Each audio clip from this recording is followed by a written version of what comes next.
Are we getting ready here? Yeah. Just tell me when I should start talking. I will. Oh, here's a big head person. Hang on. Is it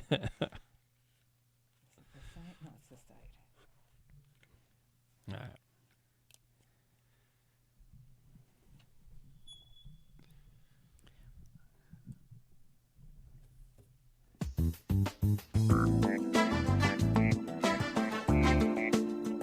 Hello, everyone, and welcome to our podcast. Today, we're going to talk about how to stop being single.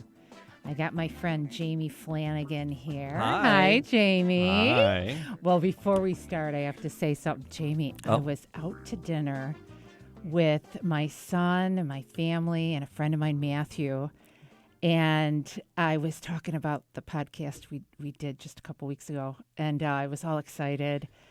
And I was saying, yeah, he's on 96.3, and he's been a DJ for like 20 years. And my friend is looking at me and my son, and they said, what is his last name? And I said, Flanagan. And oh, my God. Their mouths went. Matthew goes, oh, holy crap, I listen to his show every week. Oh, my goodness. This guy is amazing. And my son goes, I know who you're talking about. Really? So I am honored. Oh, my goodness. I am honored, yes. Somebody's listening. Yeah, he said he's been in radio for years. Yeah. And it's Sundays from 3 to 5? Nine usually, it recently has been 9 to 2 in the afternoon. 9 to 2, yeah, dude. in the morning, yeah. So 9 to 2, like every other Saturday, and then like every Sunday. That's kind of been the constant thing of late. You have fans. My son is one of them. Well, thank you. I said, geez, I'm kind of embarrassed. I didn't know. But then I got all nervous. Oh, no. But yeah. So today, Jamie, we're going to talk about how to stop being single. Stop being single. Yes. How did you meet your wife? In a bar. Did you? Did you really? You guys have been together for how long? We've been married for about 10 and a half. Wow. We dated for about a year and a half before that. Oh, that's wonderful. So yeah, it's interesting. But we met in a bar, and that was it was an interesting night. Teddy's Tavern. It's a Buddy's Pizza now over on the east side. Yeah. And I was out with my buddy Will. William and I have been friends since high school. Will is he looks like Patrick Swayze. He's like built. Really? He's like ripped, and he's got the flow going, and he's still hanging on to his flow. Yeah. He's a good-looking lad. William's a good-looking lad. So it's nice to hang out with William when you're a single guy, because there are plenty of ladies around. And he's like the sweetest, nicest human being you'd ever meet. So let's go have a beer, and I was in one of my single stages. Right. Yeah. And so we're all right. So we were out having a beer, and there's a group of women there, and he's like so friendly, and he had met them at another bar, and they're like, hey, there's that Will guy, come on over. And so we're chatting him up, and this one girl, it's like, I know you. And it turns out she was the ex-wife of a good friend of bandmates of mine. And so Carla, and so she was like, yeah, she goes, I gotta run outside. My friend's here, and we gotta make sure she comes in because she takes off. So Colleen had shown up. My wife Colleen had shown up, and she was out to dinner with another girl out of that group, and she was just dropping this girl. This is like a divine intervention here with all the coincidences. It gets crazier and That's crazier. Nuts. So Colleen's like, oh, sure. Brenda, you jump out. I'll park the car. Colleen, she's notorious for doing that, and then just going home. Oh, gotcha. She would have. So Carla ran outside and jumped in the car with her. She goes, I'll go with you to park. And Colleen's like, damn it. Yeah. She goes, I'm coming in for one, and that's it. So she came, and William and I were there and talking, and that's when we met. And we chatted up, and bought her a beer, and then she's done, and Will bought another one. He goes, here you go. And she's like, well, no, I was just having one and I'm going. He's like, well, I bought you one. You have to stay. And you don't tell Colleen she has to anything. She's got that strong will, does she? Good for her. Yeah. But she stayed, and we were dancing a little bit. Oh. So again, this was like 12, 13 years ago. She had these shoes on, like they were super pointy. Oh God. You know, The those toe kinds. killers. Yeah. I know exactly. So I was like, and it's like, me and my smooth moves. I'm like, do your toes go all the way to the tip of them? She's like, she goes, I have no idea how you got a date out of me. Oh my God. But then we got to talking. And, and I made a joke about, being Irish and Polish. Yeah, and she goes, wait. She goes, you're Irish and Polish? I go, yeah, my dad's grandparents both from Ireland. My mom's folks, one stop off from Poland and here. I go, yeah, so I'm 50-50. She goes, oh my God, so am I. She goes, the exact same blend. My mom and my dad. You're kidding. Irish and Polish. And that might have been what got me the first date. Oh, you're as I'm listening to you, I'm thinking, wow, he's hitting like three things that are just right, and we're going to cover these things today. The story goes even deeper. I'm not done talking about me yet, Mary Grace. What? How? So it's already like a Celestine prophecy here. Yeah. Oh, it gets crazier. We hit it off, and we're talking about it, and then it's funny because Carla. Colleen was there to see our friend Carla, and Carla was married to Les. I wasted my youth, my 20s, with a group of guys in a band called Beer on the Penguin. And, my God! They were Beer on the Penguin. Yeah, and Les and I, we weren't in the band, but we were like, you couldn't call us roadies because we didn't really carry that much equipment. Yeah, and we weren't really groupies because we didn't sleep with all of them.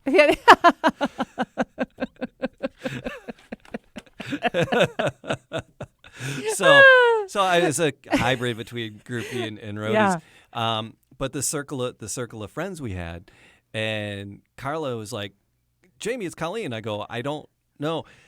We know everybody from each other's circles of friends. She hung out with so Beer on the Penguin. It was in a band, and they would open up for like Toby Red and Second Self. She knew the same people?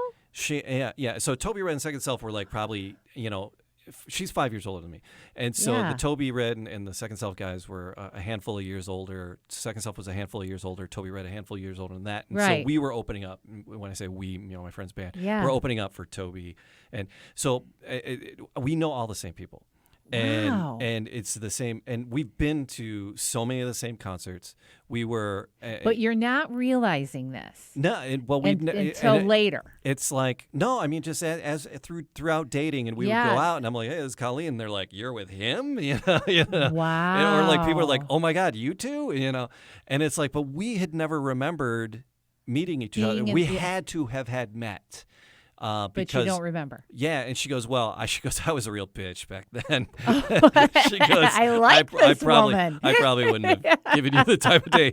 And she sees my clothes from the time, and which I still wear. Yeah. And she's like, yeah. She goes, because if you were wearing that, she goes, there's no way I was talking to you. Oh my gosh. She goes, I don't know why. But anyway, it gets even deeper than that. So all of our friends know each other. And then, we got married. It was like a year after we got married. Her parents passed, and it was the next Christmas. And so the family was bringing over all these pictures on Christmas. Yeah. And so one of the photos that one of her brothers brought over was we're both East Siders and Catholics. Yeah. Okay. And so it was Assumption Grotto grade school. Yeah. The 8th grade composite. Yeah. And her dad, and they're like, hey, Jamie, there's a Mary Flanagan on here in Dad's class. Do you know her? I'm like, that's my Aunt Mary. Are you serious? So our families have been circling. Her dad and my aunt went to grade school together. That's how. Okay, this is weird. I know. So that's how close. But you're not. And we had never met. I was just going to say, you sure you've never met? That neither one of us recollect. Wow. I mean, all right, so Chad from the Red Hot Chili Peppers, right? Yeah. He used to be in Toby Red, that band I was talking about. The Penguins would open for. And then he got the gig with the Chili Peppers, and he came, and the first gig he played was at the Michigan Theater in Ann Arbor. So we all went, all the Penguin guys and everybody went to the show. And after the show, like the tight group of friends, everyone went to Club Heidelberg, and we were all upstairs at Club. So there's Flea and Anthony and Chad. And we're hanging out with, and so there weren't that many people that were at that event, and Colleen was there, and I mean, so it's like we've been to so many of the same intimate things. It's just, but it wasn't the right time. It's is kind of what like a we movie. talk about. Yeah. You know, where you're in the same place, you might be dancing with other people, you bump each other. That's it. So, Holy cow. So, Well, yeah. you know, it's interesting because the way you met is something that there was so much right. Yeah. And I'm going to go over some of those things. You know, I know you met in a bar, but you had friends that were helping you. Yeah. And I think that is so important and essential. No one was pushing anybody towards anybody, but we were all just hanging out and being social. Hanging and social and having fun. Yeah. I think that, you know, everybody gets on the dating sites now. Yeah. And it becomes such a chore and it's hard and it's nerve-wracking because you have to go into that, you know, lunch or coffee so cold. You know what I mean? Yeah. It's really tough. And I Yeah. think it's even harder the older you are, too. Mm-hmm. So I think friends can play such a huge part in really helping you to meet somebody, Right. whether it's introducing you to somebody or going out with you and kind of being that tag person. That person says, hey, how are you? I want you to meet my friend. Mm-hmm. Because nowadays, I think it's gotten so sterile and it's not fun. And I think the fun part is key. You know, I tell people a lot of times, if you're in that dating world, do a meetup. Yeah. Like, because at least you're doing something you're interested in and you've got that common ground to talk about, or you can focus on something and talk to each other instead of sitting there in that coffee house face to face like a nervous wreck. So there, you know, I think that the key is to get back to having some fun with dating again. Okay. Some of these older people, especially that I have in my office and friends too, you know, whenever we bring it up or we start talking about it, they talk about it like it's such a burden. It's so hard. Just dating and and finding just people. Dating, meeting people, meeting the right one. And I'll say, you know, how are you doing it? Well, I'm sitting in my room flipping through, you know, all the different apps. Swiping this way and swiping that. right and or whatever. Right's yes, I think left is no or something like that. But did you know that right now in the United States, 45.5% of the people are single? Okay, no, okay. Is that how is that statistic historically? 110.6 thousand people. Million people, excuse me, thanks, are single. And in 1960, it was only 28%. We're almost double. Wow. The amount of single people today. And when, like I said, when I'm sitting in my office, you know, I'm hearing the heartache side of it, you know, how lonely and how hard it is. And, you know, people aren't having fun. And I'm also hearing about, you know, that some of the mistakes that people make when they try to date. And so here's the show today. We're going to dive right in and take a look at some of these common things. And one of the first things I say to them is, if you really want to find a partner, not just to go out and have fun. Right. I mean, it's okay. Go do your thing. But if you're really looking for a life partner, you got to see it as a part-time job. Okay. You got to take it seriously. Yeah. You can't half-ass it, to be honest. So if you're going to meet someone, think about your interest and join something, volunteer, do something that you would be interested in that they might be interested in. Okay.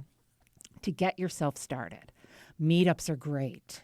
And then there's some common things that I hear all the time that people do when they're on these dates. Well, you're going to probably know one of them, and that is, you know, you go to first meet somebody and you start talking about your ex. Oh, yeah. Have you ever dated somebody who did that? It's terrible. You start talking about your ex, or you divulge too much too soon. Sure. You start talking about your problems too quickly. Because I had a practice wife, and, you know, I mean, I didn't really, you know, bring that up. I didn't, you know, that's not fodder for... Yeah. You know. No, because you wanna start To out. me, it's like what you guys did. Yeah. You want to start out laughing, having fun, just getting to know each other, simple things. When I met my husband, I met him working on Ann Arbor Civic Theater. in Ann Arbor, Michigan. Okay. And I was co-producing a show, Madam Butterfly, and he was doing all the set builds. And I, I had a reputation of, I was single for a long time. I didn't get married till I was 34 years old. And I had a nickname. They called me Elaine from Seinfeld. When you said your wife said, "Oh, I was a bitch," I'm like, "Oh, sister." Yeah. I was the same way. Yeah. My longest relationships were like 2 weeks. I would break up all Right. the time. I'd always find something wrong and I'd have to go. So, but the thing is, in dating, one of the flaws that I experience is sometimes people come in and in their nervousness, they come in almost too hot where they're divulging too much. They're taking it almost a little bit too seriously. Yeah. Like it's really going to affect their future too much. And so it's got to lighten up. And when I met my husband, we're working in the theater. We had tasks to do together. Everybody was laughing. We'd all go out afterwards. We could Right. talk at the parties we had all the time. It was just easier. So talking about the exes, I would say, is a big fat no-no. Yeah. I wouldn't do it, but very common problem, at least that I experience. And the other thing is not only talking about the exes, but negatives. Right. Negatives of dating, complaining, all the things that are wrong in the world, all the things that have gone bad in your life, the things you struggle with. Sometimes people will say, yeah, I was talking and I was even telling them that I'm in therapy. And I said, oh, Jesus, God. Yeah, what date is this? It's like number 2. Yeah. So I don't recommend that. I think we've got to kind of get back to some basic principles again. And, I tell people, especially, some of my clients and some of my friends are not talkers.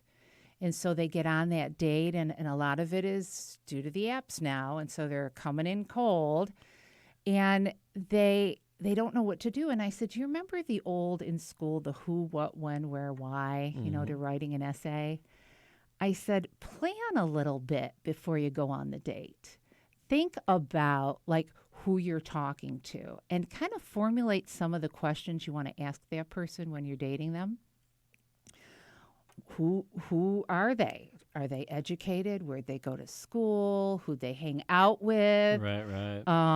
Some of these, what's their hometown? Do they have siblings? What music do they like? Do they go to concerts? What are the concerts? I one time had a whole group of people talking because I started to talk about a parking ticket. Everybody's got parking ticket stories. I'm from New York. I have a lot of parking ticket stories. And speeding tickets and getting in trouble. So, but it's that kind of conversation that I think, especially younger people too, they don't know how to do anymore. And so I tell people, if you're going on a date, plan a little bit. Formulate your thoughts. Why? The why. I find that is about, things like places they've been. What, you're going to talk about trips, for example. Ask them about their trips. Where have they been? If they're young, where's your family gone? What, led you to pick that place? Get to know that person with those questions. And then the person is going to feel really connected to. Because I think that's such a big part of when you first meet. You sit down, you say, geez, are we going to connect? Are we going to have anything that we really like? Yeah. So for the non-talkers, and you know who you are, just plan a little bit in advance, especially guys. My husband's this kind of guy where he writes things down. If I'm talking to him about something serious in the beginning of the relationship, he used to say, stop talking, because he's married to an Italian who talks fast and has a lot to say. He would write it down. And he even told me that, before he would go out, he would just sit for a moment and think about it. And I think for the non-talkers, the guys or the women that just get so nervous, you get paralyzed. You sit there kind of blank. And I also tell that kind of person, if you're sitting on a date and you really get stuck and paralyzed because the adrenaline has got you so nervous, especially if you like the person, that, say that out loud. Say, oh my gosh, I just had a brain freeze. Man, give me a moment to think. Say it out loud. Sure. So that the person then feels like, oh, okay, you're trying to connect with me. The reason you're not talking to me isn't because you're not interested or you don't like me. It's because you're nervous. So own it. The other thing, the flip side of that kind of person is the person who hijacks the conversation. Kind of like I did at the beginning. No. But have you ever been on the date with somebody who hijacks the conversation? Oh, yeah. And doesn't stop?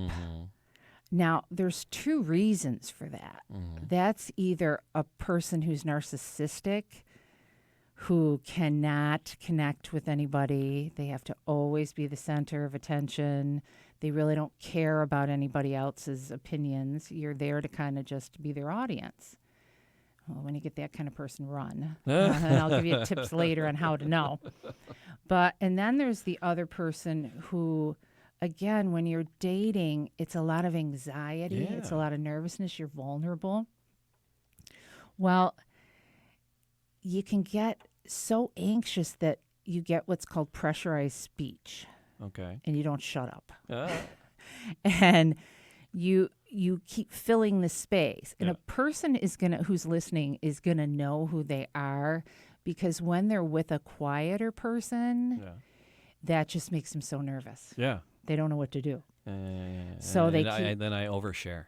Yeah, and exactly, Jamie. And then you're in trouble. And then you're back to talking about the stuff you shouldn't talk about. Exactly what happens to a lot of people is when they start to get nervous, especially with the non-talker types, they start the oversharing process. Well, then that makes you more nervous because you're thinking, oh, shit, what the hell am I saying this for? And then you share more and you share more and you share more. Yeah. Now, there's little tips when that happens, and I have been there. And in fact, I'll back up a little bit. I'm, of course, a New Yorker, and I talk a lot. And when I first moved to Michigan, I, had to get used to the Midwestern culture, because when somebody is talking, I was at work, and my supervisor was a New Yorker, and this woman was presenting a case, and I was so interested in her case. But the room was kind of quiet. So I started asking all these questions. And I loved what she had to say. Yeah. So I'm just shooting them off, one after the other. And the room got quieter and quieter. And I thought, what the fetch is going on here? Yeah. Why is no one showing interest in what this woman has to say? Well, the quieter it got, the more I engaged in conversation, because now I'm starting to get nervous. We end, everybody separates. My New York supervisor, Jewish guy, says, Mary Grace, come in my office. And he's kind of laughing. And I go in his office and I say, Jesus Christ, Steve, what the hell happened? I said, is no one interested in what she had to say? And he goes, no. They think you were the offensive one. Oh. I said, what the hell did I do? I'm the one showing interest. He said, Mary Grace, it took me 2 years to figure this out. Midwestern culture is different.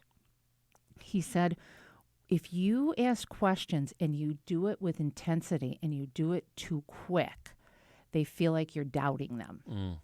Versus where we come from, it shows interest, and everybody tends to interrupt anyway, so you got to tell people to shut up and stop talking in order to get into the conversation.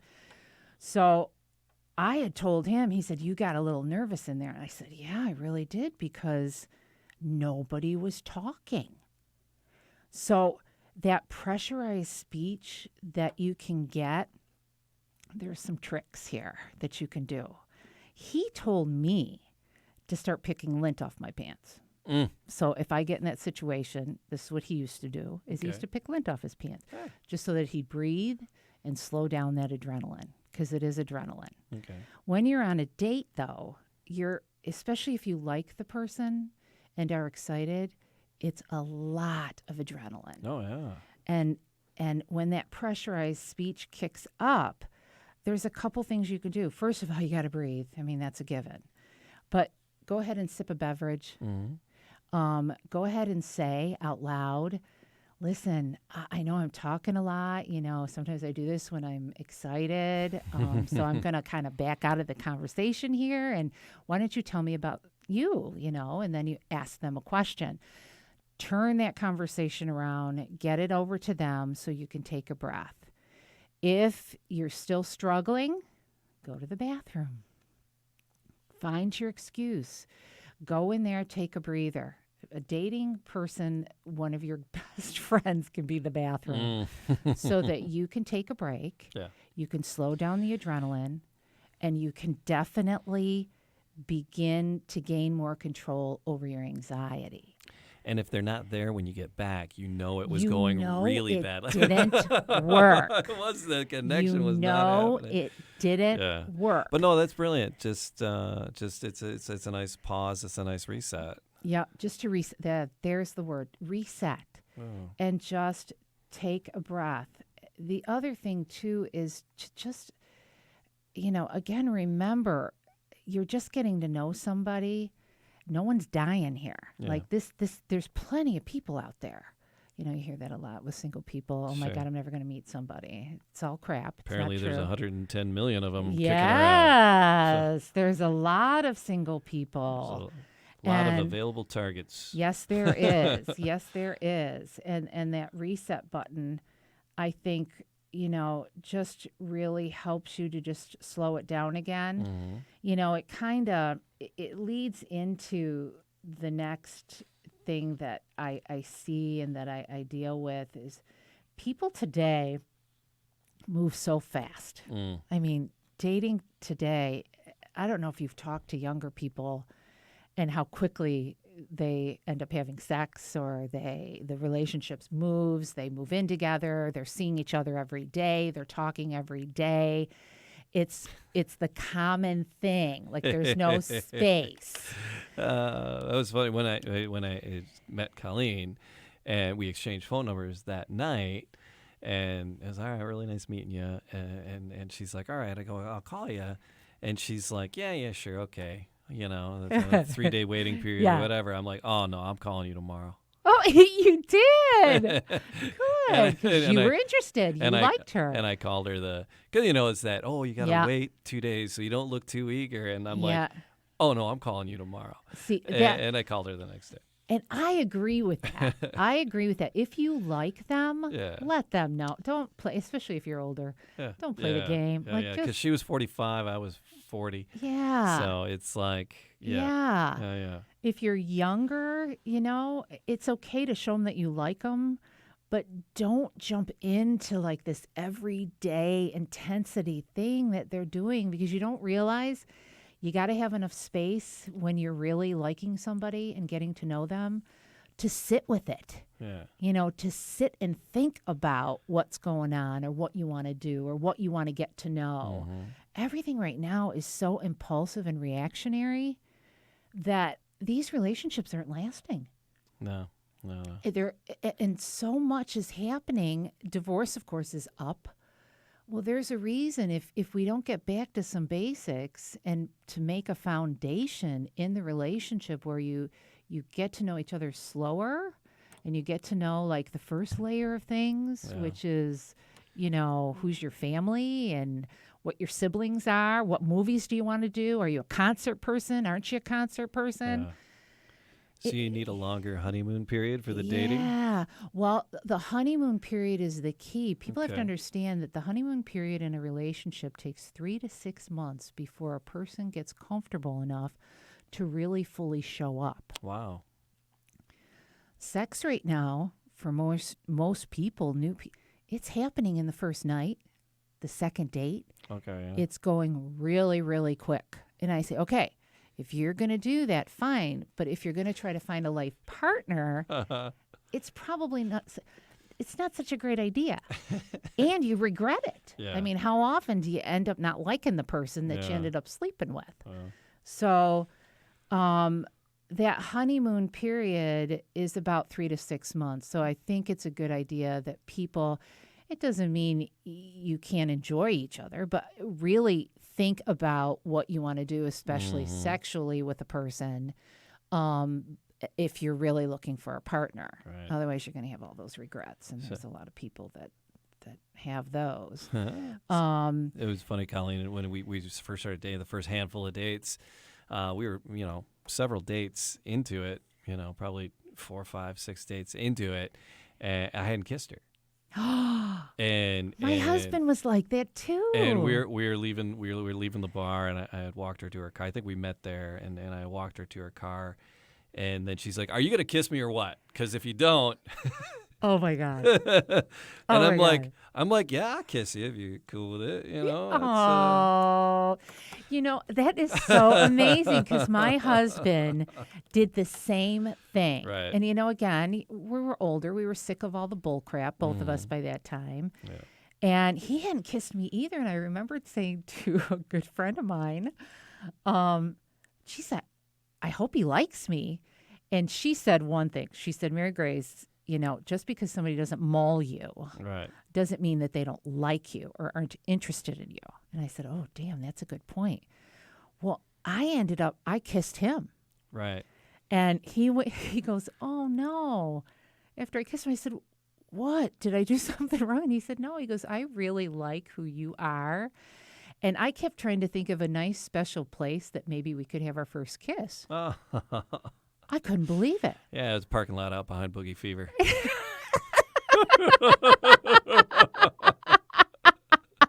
But I remember. Ours was in my doorway at my apartment complex. There was no special there. Oh, my gosh. Special out back in Ferndale. Yeah, there you go. There you go. But I remember thinking how much I valued him for really getting to want to know me instead of just jumping so fast. And I think it helped us to really talk. Like when we went out for dinners and movies and shows, and we really got to know each other. And we didn't call each other every day. We did maybe one phone call in the week. We went out maybe once on the weekend. Or twice, maybe. Of course, this further got along. We would see each other more. But I liked him so much that the excitement, which for me was a little confusing because I thought I'm nervous and I'm excited. And nervousness and excitement feel exactly the same. People who have anxiety have to understand that, because sometimes my anxiety clients have to say, you're excited. You need to be telling yourself you're excited and you're not really nervous. So, but when you have that, you can, those breaks help you to think about it, help you to talk to your friends and say, hey, I met this person. This is what's going on. What do you think? How do you think I should handle it? That whole engaging with people and connecting and getting ideas, that needs to still be a priority if you want to lay a good foundation in that relationship so that you find that partner. So the whole jumping into intercourse thing is a real, it's interesting. 5 years ago even, or maybe 7 or 8 years ago, I would tell people, listen, kiss, have a little fun, but don't go right to intercourse for 6 months. Oh. Now, their jaws would drop because back then it was a month. Yeah. And they'd say, are you crazy? And I said, trust me. Not only do you want to do that, you want to have that limit because you really want to get to know that person because you're trying to find a partner, but you're going to watch how they respond to that. And having that need and that no and that vulnerability, you watch to see what they're going to do. For a lot of women especially, they will say, oh, I'm afraid I'll be rejected. Well, I say, well, if they're going to reject your ass, kick them to the curb. Yeah. Because if they can't join you in where you are and don't care enough about that, it's a big problem, big red flag. The way you know you have a narcissist, because we hit on that just a little bit earlier. The way you know if the person in front of you that you're dating is self-centered and narcissistic. And a narcissist is somebody who doesn't bond well, thinks only of themselves, thinks they're the center of the universe. They take your needs and your wants and they turn them into a burden or a problem. And by having a limit or a no, you're going to then watch that person to see how they react. Are they going to respect you, care about you enough to say, geez, no problem. I'm with you there. I might not understand it, but, I'm going to definitely respect you. Well, you get somebody like that. Yeah. Now you're getting a pretty good foundation. So the whole thing, and I think the whole sexual issue is a good place for couples to kind of test the waters of limits and knows. And it's the same thing with emotional conversation too. Sometimes you're talking and you might be talking about something that you don't feel very comfortable with. To be able to say, I'm going to change the subject a little bit. I want to get to know you a little bit more. Or, I'll answer that question at another time. Different things to say to deflect or just change the subject so that you work at a pace that you're comfortable with. Now, that's easy to say because, again, everybody's so excited when they're dating, especially when you like the person, right? Yeah. And you were so excited that you said, I'm calling you tomorrow, right? I was very. So excited. And so because of that, it's hard to do this impulse control thing that I'm talking about, but it's important to practice it and try if you're really going to find out if you connect. At what moment, like when you were dating Colleen, did you sit back as you were talking to her or doing something with her that you said, I really like this girl. This woman is, I think this is serious.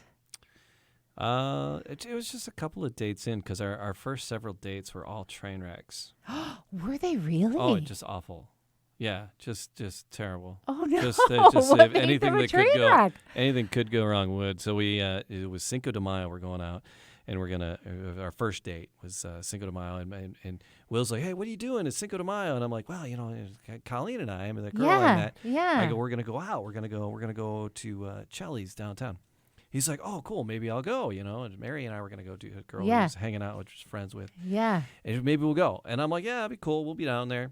Well, he comes with Mary and another girl who was interested in me.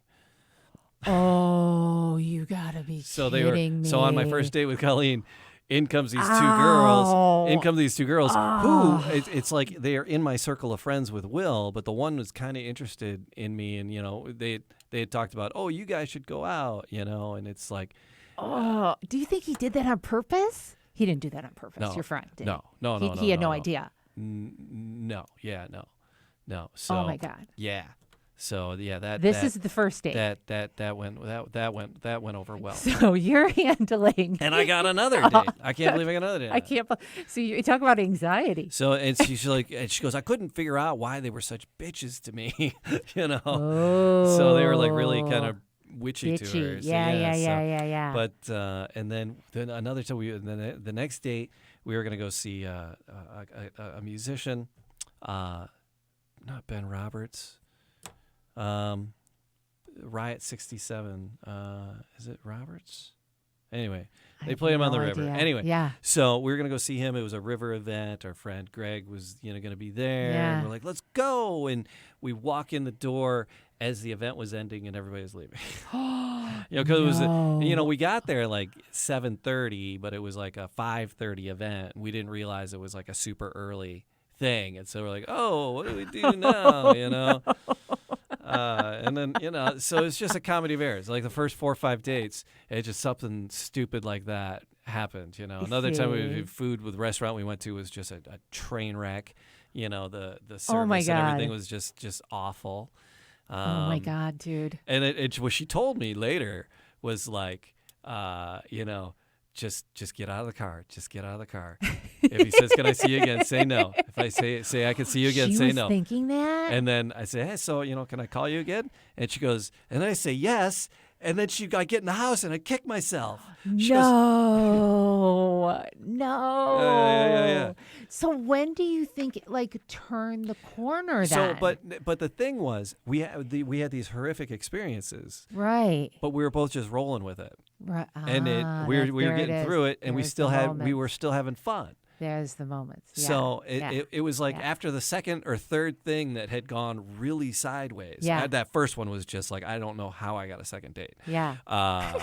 It, Divine intervention again. Yeah. After those with those other little comedy of errors. Yeah.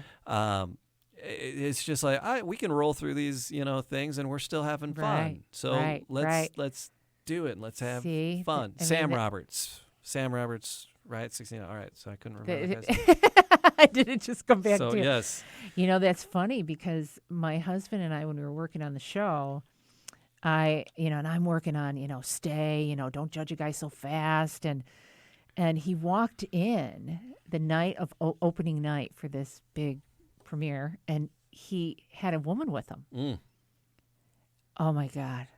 My Elaine came out. I was like, that son of a bitch. That mother, if he thinks because this is the kind of shit I used to say, that mother F, if he thinks he's going to frickin' mess with me, he's got another thing coming. I got no problem leaving. I'm good at leaving. And it was so weird because I literally felt like this weird sensation on my shoulders that told me to sit down and just shut up and find out, first of all, what the hell's going on. Because he was such a nice guy. Yeah. So as soon as he walks in, he walks right over to me with this woman. And I could tell he was nervous.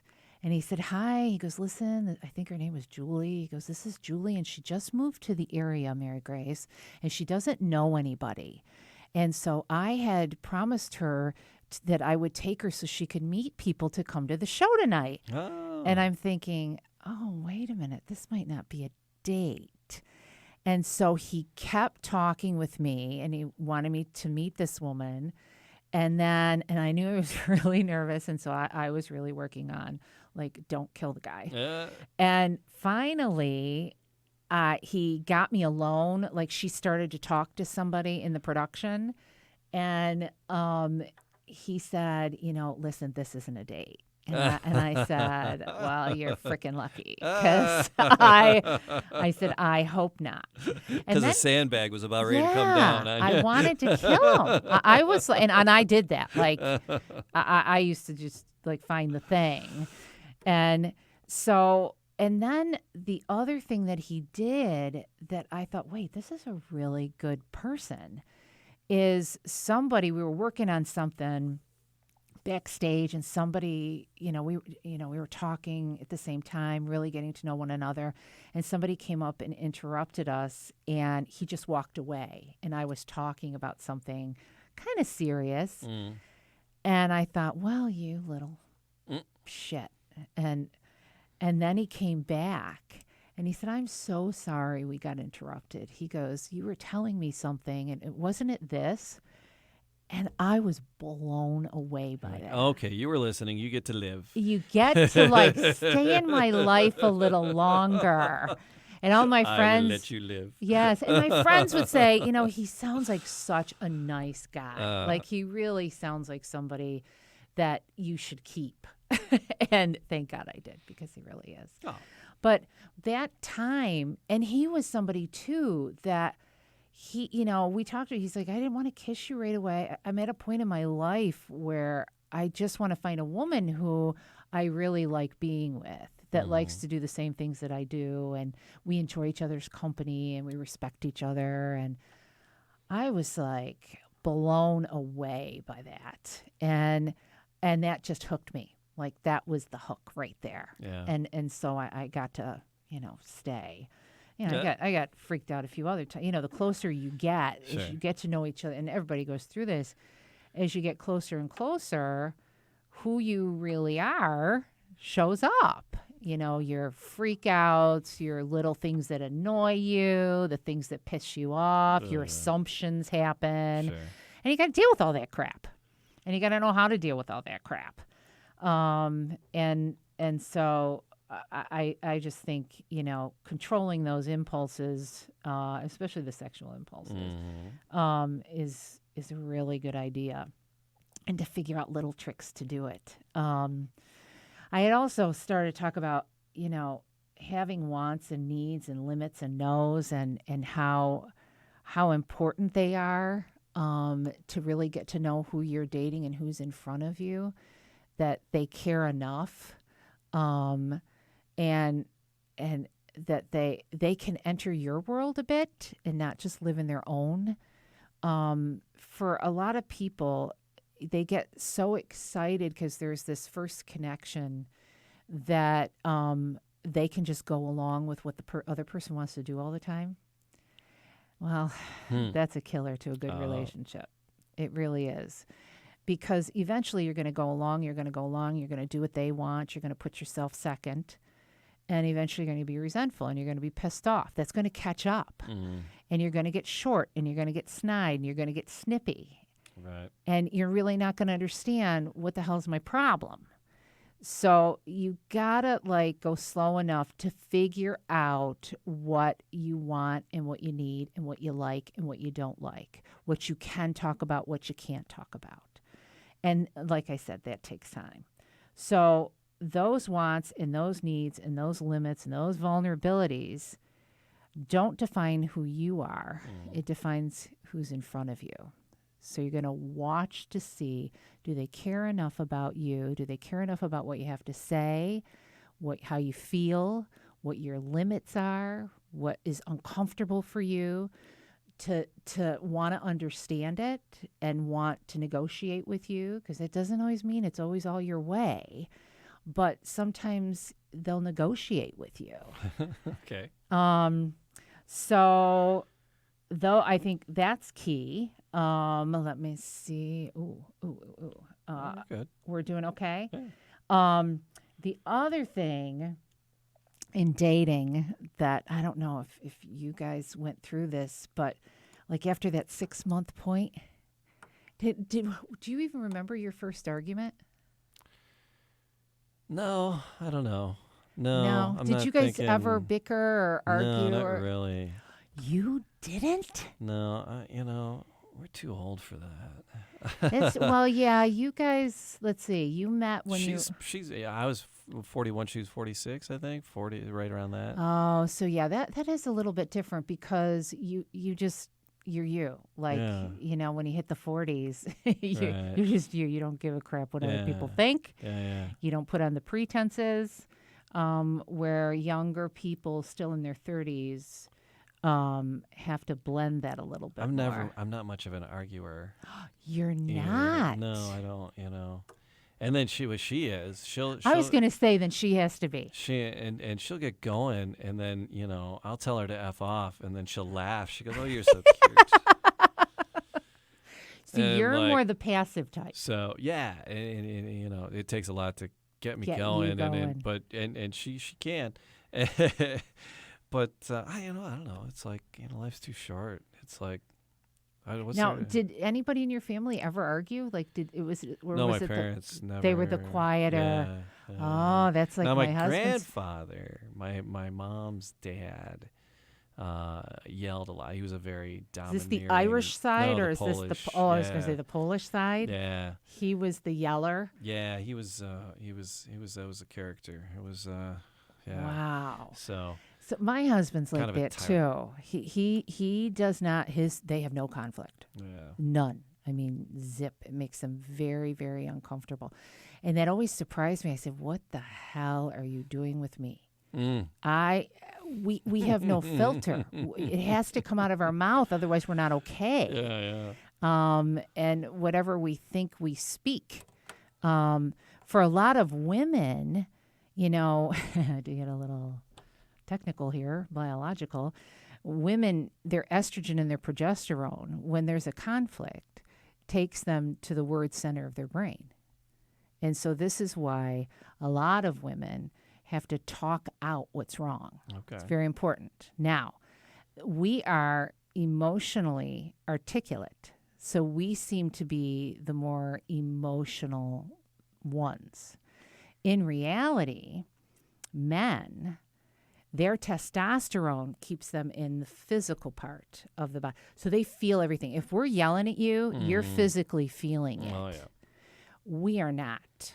When a woman's getting in an argument, especially with another woman, we're just thinking about the next thing we're going to say. Like, what word am I going to use? What memory am I going to pull out? Because I got to cut this right now. And so, but what women need to remember, and hopefully they'll learn in this podcast, is for men, they're physically feeling those words. This is why a lot of times guys, when a woman gets upset, are like a deer in headlights. Yeah. You just freeze. And then some women can then see you freezing and say, oh, geez, he doesn't even care. He doesn't give a shit. Or he doesn't agree with me. He doesn't think I'm right. And it's just not true for men who are good men and not narcissistic. It's really that a lot of men will freeze. So I'll tell women, slow down your words.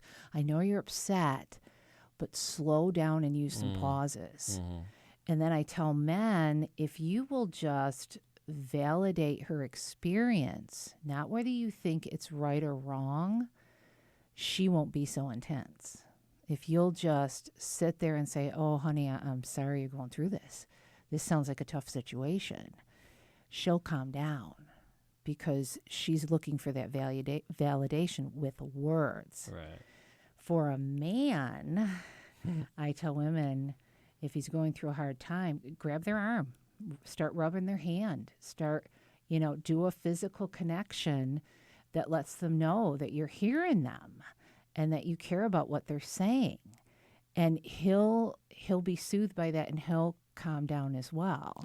Or he'll be able to get more verbal. And I always tell women, say to him, take a few minutes to think, get your thoughts. I do care about what you have to say. And then women, shut up. Don't say anything.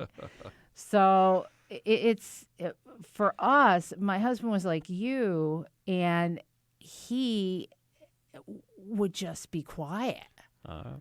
And I would be like, what the fetch, dude? How am I going to know? If you don't get angry at me, how am I going to know if I hurt you? Right. How am I going to know how to take care of you if I don't know when you're upset or when something's wrong? And so one time he got really pissed off and he yelled, and I did, just like your wife, I just started laughing. I go, I'm so freaking proud of you right now. Yeah. And he's like, well, now I'm not mad. So, yeah. How are we doing? We're about 50 minutes in. We are. Good. So we have a little bit more time. Yeah. So I talk about that because for most people, they get to a point in the relationship where they're not going to agree. Right. Yeah, but we didn't have like dating arguments. There were no, Yeah. she was like real my way or the highway. She is a real my way or the highway kind of gal. She is. And I'm cool with that. It's like because we're very, very, very much alike. And you have the common interests. Yeah, it sounds like very common interests, and again, like my aunt and family grew up in the same church and school. I mean, and then the culture, and then the Polish culture coming in from the other side. You guys are unusual. Yeah, we're lucky. I mean, we're very lucky. You were. And so it's we get each other so much on so many levels. Like our inside jokes and. Yeah. And I was at 7 in Van Dyke. She was over at 7 in Gratiot. So I mean, it was we weren't going to the same schools, but I mean 7 Gratiot, 7 Van Dyke. I mean culturally that east side. I mean we are very much the same. And so you've got that culture that's the same. Yeah, you got the people that are the same, and I think for most people when they're dating, I think that was the common thing years ago. I think now it's different. Yeah. I think it's a lot harder, especially for younger people, because they don't have all that. Again, they're going in off of a swipe on an app and saying, let's go have coffee. You're sitting there cold. You don't know if this person's an axe murderer, or a nut, and you're trying to connect. Yeah, I'm very lucky. I think it's hard. Yeah, you were very. My husband and I, he is from the West. He's from Seattle, Washington. I'm from New York State, Western New Yorker. And he is a WASP. He's a melting pot. It's Irish, Scottish, English, a whole bunch of other stuff in there. I'm 100% Italian. So you got West Coast, East Coast, two completely different cultures. Yeah. And, we yell it out and then it's done. Like my family, you're going to scream it out. If you've pissed me off, we're going to frickin' say it. We're done with it. We're going to move on. We're going to hug each other and have a glass of wine. I mean, that's just how it goes. And I'm trying to integrate into a family that doesn't say boo. Like they don't talk if they don't like something. And for me, that was like, I remember calling my cousin saying, what the fetch?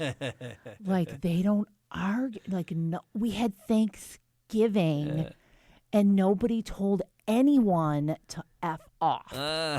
What the hell? And a quick funny story, like to symbolize this, it was like bringing two different worlds together. I, came and was with the family. I've been with the family for a few years. And, I made my husband said, when we go to my sister's out in Seattle, would you make your sauce? I said, yes, I will. And I'm making this sauce. And my sister-in-law is a little cheap. Fair and so when we make our sauce, in the meatballs, you put a good veal and you could put, ground pork and you put ground sirloin. And so I'm making the sauce and she's watching me shop and she's like, why are you putting all this stuff? Like, why are you buying all this stuff? I said, Ian, shut up. Like, just shut up. Stop talking. This is a gift. I'm loving you right now. This is a gift saying thank you. This is, giving my love to you. That's a part of Italian culture. And so I made this sauce. I had 2 big events, so I made a lot of it. And I said, now listen, this one batch is, if it sits in the fridge, it gets more flavor. And she said, okay. So I get up the next morning, and my brother-in-law has got a Tupperware with meatballs in it. And he's like, oh, my God, this is so good. And I go, but why did you put it in a Tupperware? He goes, oh, no. Ann went into your sauce and took out the meats. Okay. Jamie, you don't ever do that. Don't ever touch a wet man's radio. Oh, exactly. The fury that I about lost my, and again, but I'm in a culture where they don't. There was no control. She walked in the door. I said, you frickin' touch my sauce. I said, you don't frickin' touch my goddamn sauce. I said, what the hell's the matter with you? I said, what the hell were you thinking? Yeah. This is a gift that I was giving you. Her daughters looked up. They're not used to this. And they said, Mom, why'd you touch her sauce? So, but bringing, for a lot of people, it's bringing those cultures together. It's bringing those different worlds. And you're going to have conflicts and arguments and struggles. And hopefully, for most people, you put some words to the struggle and you take your time. You sit down across from each other, especially after the 6 months. It should start happening. It's normal. You sit down together and you say to each other, look, I'm trying to understand you. I want to be on your team. I'm not trying to hurt you. I think we're stuck, but I'm truly not trying to come at you. I'm frustrated. And to be able to begin those, just beginning skills of communication to again, now the walls are going up in the house and this foundation has been laid. So hopefully here we've covered some good tips. Sure. I think that's about it. So, well, let's go back to the beginning though, right? All right. Because you started it out. And the premise was how to stop being single. How to stop being single, people. All right. So, but here's the thing. Here's the question. Is it okay to be single? It's awesome to be single. Okay. So the way we stated it and the way you framed it. Very good, Jamie. Is it okay to be single? Yeah, and that was stated more for people who don't want to be single anymore. All right. But there are plenty of people for so many different types of reasons that are single. Okay. And whether it's, I've just chosen, I don't want to marry anybody. Mm-hmm. This is, my lifestyle. My career is so important to me that this is what I want to be doing. I think that's awesome. Yeah. this is really for somebody who's out there looking for that partner. Okay. Who really wants to make it happen. So nothing wrong with being single. Absolutely not. Okay, fair play. That was my question. That was my one question. That was so good, Jamie. All right, fair enough. So, everybody, I hope we've gotten you psyched about finding a partner. And if you have any questions about today's podcast or comments, I'm on Facebook, Twitter, and LinkedIn. Psyched by MG. Thank you, Jamie, for all your help today. Oh, my pleasure. Thanks for having me. And we'll be talking to you soon. All right.